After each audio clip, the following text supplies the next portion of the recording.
지문을 읽고 이해를 갖다가 하면은 국어는 90점 이상은 따놓은 당상인 거예요. 수학 관련 책을 갖다가 많이 읽어라. 사회는 배경 지식이 강한 아이들이 반드시 잘한다. 지난 시간 초등 베테랑 교사 송지한 선생님으로부터 생생한 초등 교실 현장의 이야기들을 들어보았습니다. 오늘은 우리 부모님 모두가 바라는 흔들림 없이 좀 탄탄히 공부 잘하는 아이는 어떻게 만들어지는지, 어떤 것에 집중하고 있는지 그 방법을 알아보도록 하겠습니다. 오늘 전해주시는 말씀들 꼭 실천해 보시기를 바랍니다.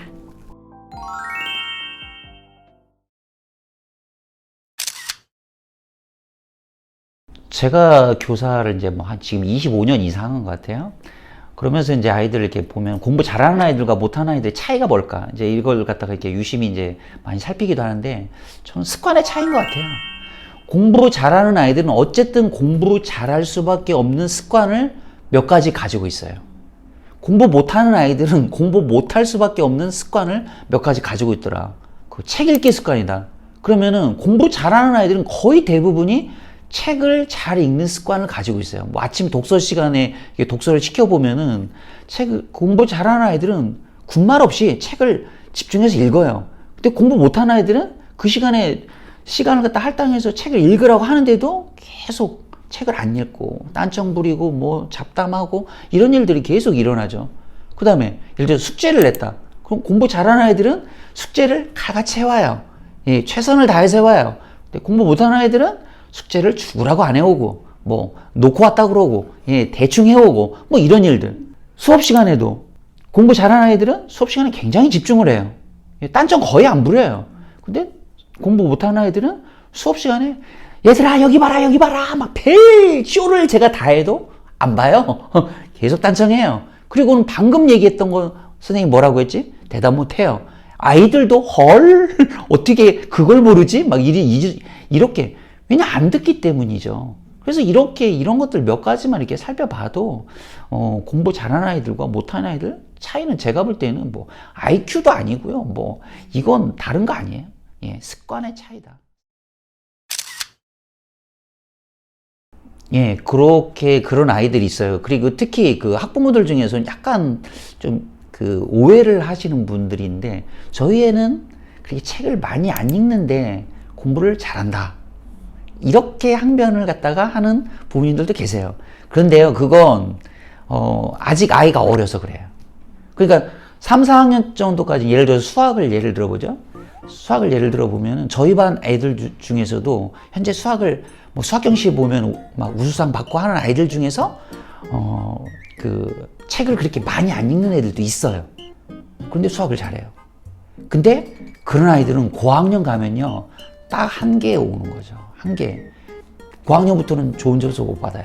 왜 그러냐면 이 수학을 잘하려면 기본적으로 문제를 읽고 이해를 갖다가 하고 알맞은 식을 세우거나 그림을 그려서 이 문제들을 갖다 해결하는 이런 메커니즘을 거치는데, 이 아이들은 일단은 고학년으로 가면은 이 문장을 읽고 이해를 잘 못하는 거죠. 그래서 수학을 잘하려면 이해력이라든지 계산력 이런 것들은 기본적으로 깔고, 거기에 상상력이라든지 창의력 이런 것들이 덧입혀져야 고등 수학으로 갈수록 잘할 수 있거든요. 그런데 이런 능력들은 책을 읽어야 따라오는 능력이거든요. 그래서 고등 수학으로 갈수록, 고학년으로 갈수록 책을 읽는 아이들이 절대적으로 수학도 잘할 수가 있다라는 거죠. 초등 1학년 공부 책 읽기가 전부다, 또는 초등 고전 읽기 혁명 이런 책들을 통해서 끊임없이 이제 책 읽기에 대해서 강조를 하는데, 제가 이제 그런 책들은 다 대부분 다 부모님께 강조를 갖다 하는 거잖아요. 자녀를 키울 때 꼭 책 읽기 갖다가 꼭 가르쳐라, 책 읽기를 시켜라, 이런 건데, 제가 정작 저희 반 아이들 빼놓고는 아이들한테는 책 읽기를 갖다 강조를 갖다가, 책 읽기가 왜 중요한지, 그다음 어떻게 해야 되는지 이런 것들에 대해서 정작 말을 많이 못하고 있더라고요. 그래서 어떻게 하면 아이들한테 좀 책 읽기가 중요하고 책 읽기를 어떻게 해야 되는지를 갖다가 가르쳐 줄 수 있을까, 그것도 재미있게. 그래서 생각해낸 게 이제 책 읽기 동화를 갖다가 좀 써보면 좋겠다라고 항상 생각을 했었어요.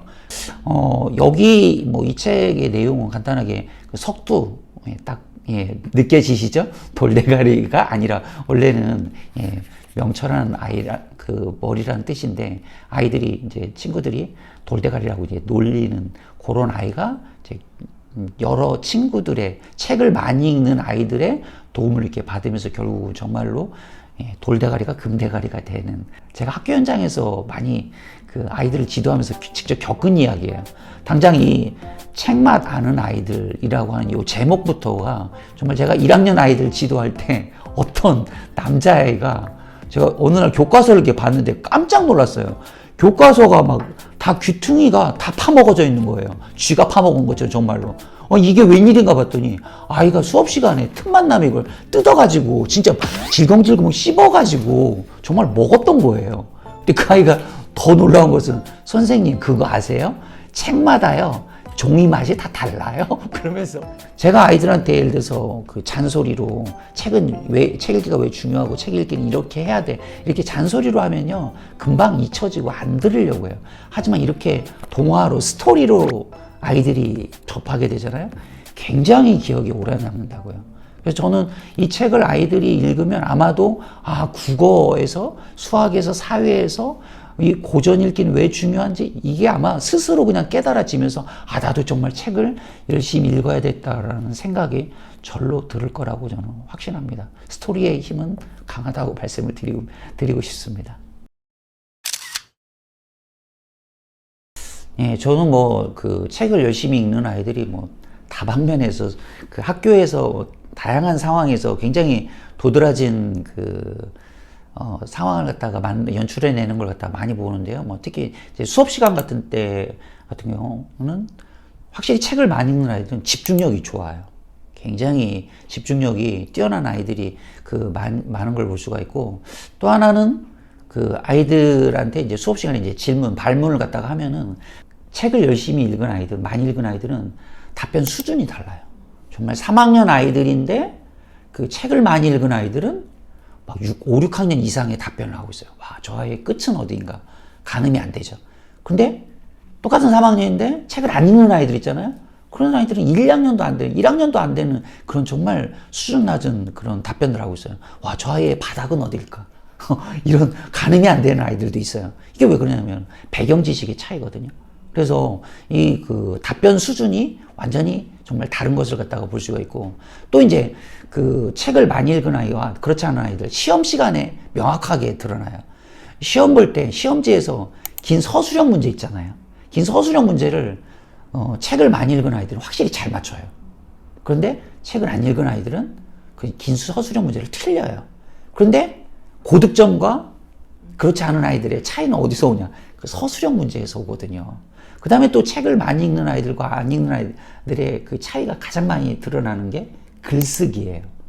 글쓰기. 이 글쓰기를 아직도 우리나라는 글쓰기를 좀 덜 강조하는 측면인데요. 글쓰기는 초등 현장에서요. 그 차이를 만들어내는 결정적인 도구거든요. 그래서 그 초등에서 수업의 결과물은 대부분 다 글쓰기로 그 내는 거거든요. 어떤 과목이 됐든지 국어가 됐든지 수학이 사회가 됐든지 그래서 이 글쓰기를 잘을 하면은 어떤 그 과제 결과물이나 수행평가 이런 부분에서 굉장히 좋은 점수를 갖다가 받을 수 있을 뿐만 아니라 아이들도 스스로 아이들 세계에서도 글쓰기를 잘하는 아이들은 그 인정을 갖다가 굉장히 흠모해요. 와, 이건 굉장히 좀 뭐 달리기 잘하는 거나 이런 것보다 훨씬 더 강력한 도구가 되는데 그 고전을 열심히 읽는 그 지혜라는 아이가 주인공으로 등장을 하는데 그 지혜라는 아이가 수업 시간에 선생님이 나는 누구인가 라고 하는 다소 좀 철학적인 그런 주제를 주면서 아이들한테 글쓰기를 갖다가 시키는데 제가 뭐 조금 시간 걸 테죠. 제가 한번 읽어볼게요. 한번 들어보세요. 내 이름은 고지혜다. 하지만 이게 나인가? 아니다. 우리 학교 4학년에도 나와 똑같은 이름을 가진 아이가 있다. 그 아이도 고지혜다. 그럼 누가 진짜 고지혜란 말인가? 만약 가까운 미래에 나와 똑같은 얼굴과 목소리를 가진 인공지능 로봇이 등장한다면 그 로봇도 고지혜일까? 아닐 것이다. 나는 누군가?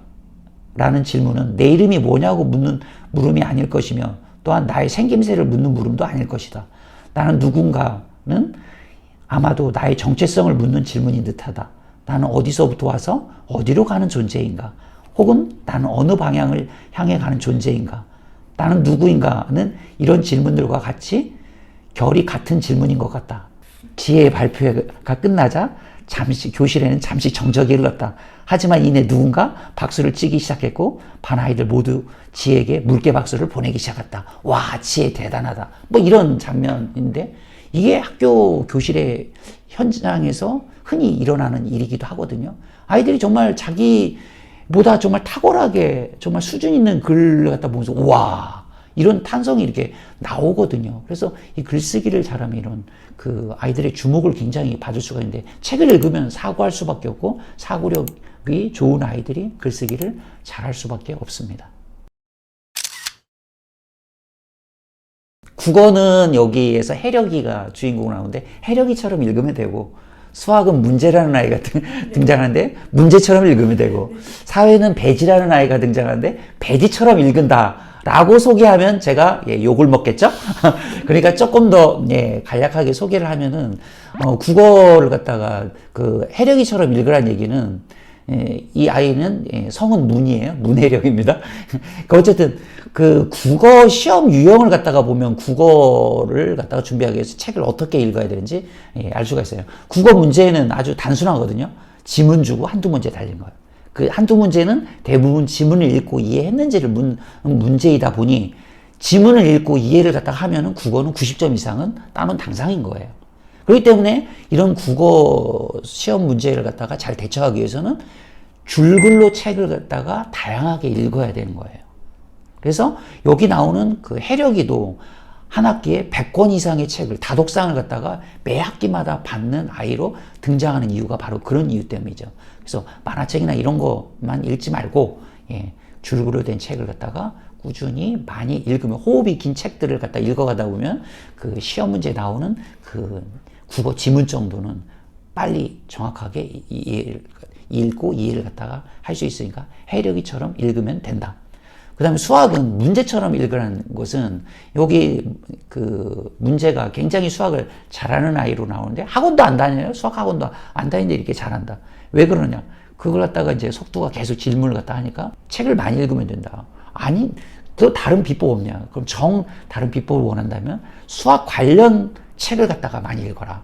이런 그 해답을 내놓거든요. 그냥 수학 관련 동화가 요즘 굉장히 시중에 많이 나와 있어요. 수학 관련 책. 그런 책을 갖다가 읽으면은 이런 책들은 단순히 그냥 수학 어떤 개념 사전이나 이런 데서 나온 것을 갖다가 읽고서 외워서 뭐 암기하는 이런 게 아니라 그 스토리의 힘을 통해서 기억이 되는 거기 때문에 굉장히 파워풀하다고요, 이게. 그래서 굉장히 심도 깊게 이해를 갖다 할 수가 있고, 그래서 굉장히 다양한 그 수학 관련 책을 갖다가 읽음으로 인해서 수학을 갖다가 관심도 높고 또 그 개념, 하나의 개념에 대해서 깊이 알아갈 수가 있으니까 수학을 굉장히 잘할 수가 있다. 이게 문제가 책을 읽는 방식 중에 하나거든요. 그렇게 해서 문제처럼 읽어라. 이렇게 말씀드리고 싶고, 마지막 사회는 여기 배지라는 아이가 있는데 실상은 이 아이가 어떤 말의 약자냐면 배경 지식의 약자예요. 사회는 배경 지식이 강한 아이들이 반드시 잘한다. 특히 5학년 같은 경우가 이제 역사를 배우잖아요. 여기 그 책에서도 그 현장 체험 학습을 갖다 국립박물관에 갔는데 선생님의 질문에 대해서 배지가 막 다른 아이들은 다 꿀먹은 벙어리가 되는데 배지는 막 계속 막 유창하게 답변하는 그런 광경들이 나오는데, 그럴 수 있는 이유가 뭐냐? 배지는 이미 역사 관련 책을 갖다가 많이 읽어서 굉장히 배경 지식이 많이 쌓여져 있는 거예요. 그 교사의 그 질문에 대해서 당당하게 이렇게 답변들을 많이 하고 아이들은 거기에 대해서 그냥 감탄할 수밖에 없고, 그래서 사회 같은 경우는 그 관련 내용과 관련된 책들을 갖다가 사전에 읽었느냐 안 읽었느냐에 따라서 굉장히 좌우가 되기 때문에 그거와 관련된 책들을 갖다가 많이 사전에 많이 읽혀두면 굉장히 좋다. 저는 초등 요즘 부모님들께 꼭 말씀을 드리고 싶은 것은 힘을 좀 빼달라. 그러니까 내가 저를 예를 들면은 제가 교사로서 아이들 잘 가르치고 싶잖아요. 그런데 그렇게 힘이 들어갈수록 오히려 결과물은 이상하게 나와요. 제가 요즘에 깨달은 것은 너무 애쓰지 말자. 왜냐? 결국 내가 가르치는 것은요, 국어, 수학 이런 게 아니더라고요. 결국 나를 가르치고 있다. 결국 내가 모든 교육활동을 통해서 가르치는 것은 나라는 거죠. 그래서 결국 아이들을 갖다 좀 더 잘 가르치고 싶은 것은 좀 더 좋은 나를 갖다가 만들기 위해서 계속적으로 노력을 갖다가 해야 될 필요가 있고요. 부모님도 역시 마찬가지라고 생각합니다. 아이들한테 지나치게 너무 관심 갖지 마시고요. 자기 자신을 좀 먼저 돌아보시면 좋을 것 같고요. 그 다음에 저는 좋은 부모란 무엇인가 이걸 갖다가 이렇게 좀 많이 고민을 갖다 하는 편인데, 저는 제가 지금 현재 가지고 있는 결론이 이거예요. 좋은 부모는 다른 거 아니다. 아이에게 좋은 루틴을 갖다가 선물해 줄 수 있고, 그 좋은 루틴을 계속 실천할 수 있도록 격려해 주고 복돋아 줄 수 있는 그 부모가 바로 좋은 부모이다. 그럼 초등 아이들한테 가장 좋은 루틴은 뭘까? 저는 책 읽기 루틴이라고 생각을 합니다. 매일. 그래서 아이가 책 읽기 루틴, 어쨌든 아이가 그 삶의 한 부분에서, 스케줄의 한 부분에서 책 읽기를 갖다가 항상 할 수 있게 그 만들어주고, 그 다음에 아이만 그 하게 하는 게 아니라 같이, 예, 책을 읽어준다든지, 어떤 같이 책을 읽는다든지, 이런 부분에서 같이 할 수 있는 부모라면 전 최고의 학부모라고 생각을 하거든요. 그래서, 자녀에게 책 읽기 루틴을 갖다가 심어주고, 또 부모가 같이 해주는 인생이라면 저는 아이도 행복하고 부모도 행복할 수 있는 그런 정말 인생이 될 거라고 생각합니다.